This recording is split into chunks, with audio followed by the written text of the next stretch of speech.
Ask a car enthusiast why the Porsche 911 keeps its engine at the rear, and they will talk about grip, about weight balance, about taking corners more smoothly. It is a design built for speed. But look at the bus stopping right in front of you. Its engine sits all the way at the rear, too. Clearly, the goal is not to help the driver weave through traffic or race through the streets. So why does a heavy passenger vehicle share the same design layout as a high-performance sports car? This is not a random coincidence. It is a demanding puzzle in the design of industrial space.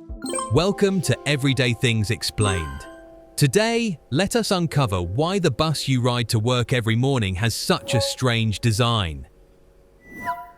A legacy from the truck. To understand why the shape of the bus changed, we need to travel back to the early 20th century. Back then, buses were not designed from scratch. They were, in fact, modified trucks. Manufacturers simply took a truck chassis, added a body, arranged 2 rows of seats, and that was it. Since trucks had always kept their engines beneath the front hood, the earliest buses did exactly the same.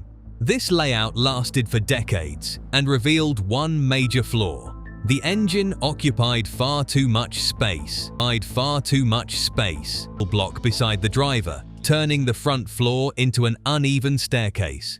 Passengers had to climb around it and avoid it, an extremely inconvenient experience. Freeing the floor. By around the 1950s, engineers began making a quiet change, moving the entire engine assembly to the rear of the bus. That single move completely freed the area around the front door. With no bulky engine block, the bus floor could be lowered to only around 30 to 35 centimeters above the ground, flat from front to back. This change made getting on and off dramatically faster. Elderly passengers no longer had to fear tripping, while wheelchair users could enter on their own using a small ramp without complex lifting systems.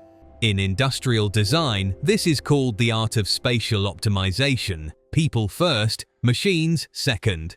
The price of comfort. Still, hiding the engine in the rear came with its own trade-offs. Trapped inside a sealed rear compartment, no longer receiving direct airflow while the bus moves, the engine can overheat easily, especially during stop-and-go driving in the summer heat. That is why the rear of a bus is always covered with so many strange vents and grills. The radiator is also moved to the roof or placed directly at the rear to support the cooling. Yet in return, this layout becomes a major advantage for maintenance. Instead of dismantling the entire driver's cabin for repairs as they once had to, mechanics can now simply open the rear cover and gain access. They can even lift the entire engine assembly out quickly and easily.